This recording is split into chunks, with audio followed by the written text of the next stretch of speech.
ടീച്ചറെ chalk piece. ആ എന്താടാ സസ്പെൻഷൻ റദ്ദാക്കിയതിനു ശേഷം നീ വലിയ ഹീറോ എന്ന് കേട്ടല്ലോ. എന്ത് സ്റ്റാർ സാറേ, അതൊക്കെ സിനിമയിൽ പറ്റും. എന്നാലും ആ മൂർത്തി സാറിന്റെ സ്വഭാവം മാറില്ലല്ലോ സാറേ. എടാ നീ ആ സാറിനെ കുറിച്ച് എന്താ വിചാരിച്ചേ?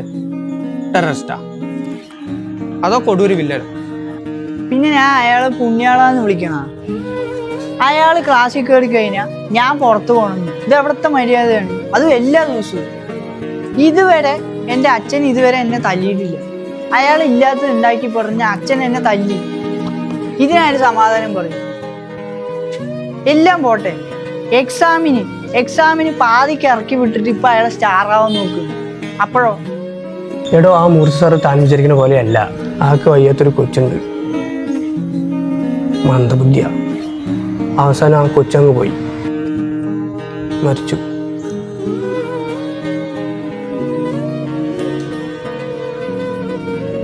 അയ്യോ സാറേ, ഞാൻ എടാ ഇങ്ങേർക്ക് ഇത്ര സീൻ ഉണ്ടാവും വിചാരിച്ചില്ല. എടാ നീ അത് വിട്, അയാൾ ഇങ്ങോട്ട് ചൊറിയാൻ വന്നിട്ടല്ലേ.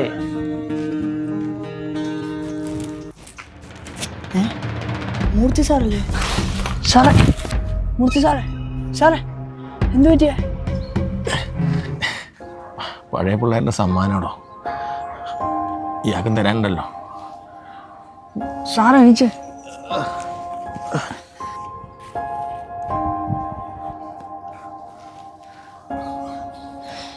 സാർ എന്തിനാ സാറേ ഇങ്ങനെയൊക്കെ? നിർത്തിയടോ, സാറുമാർ പോലും മാനക്കേട് ഉണ്ടാക്കുന്ന സാറല്ലേ ഞാൻ. എനിക്കിത് കിട്ടണം. Resignation letter. അല്ലെങ്കിലും ഉണ്ടായിരുന്ന എൻ്റെ ഒരു കുഞ്ഞു പോയി, എൻ്റെ ഭാര്യ എന്നെ വേണ്ടാന്ന് പറഞ്ഞു പോയി. ഇനി എല്ലാം ഒന്നേന്ന് തുടങ്ങണം. സാറ് വന്നേ, എനിക്ക്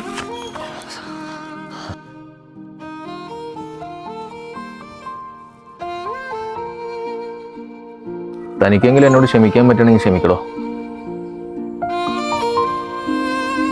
സാറേ ഹോസ്പിറ്റലിൽ കൊണ്ടുപോവാ. പേഴ്സണൽ ലൈഫും പ്രൊഫഷണൽ ലൈഫും കൂട്ടിച്ചേർത്ത് കഴിഞ്ഞാൽ എന്താവും എന്നത് കാണിച്ചു തന്ന ഒരു പാഠമാണ് മൂർത്തി സാറ്. ഇത് മൂർത്തി സാർക്ക് മാത്രമല്ല കേട്ടോ, ഏത് പ്രൊഫഷണലിൽ പെട്ടവരാണെങ്കിലും ഇത് അപ്ലിക്കബിളാണ്.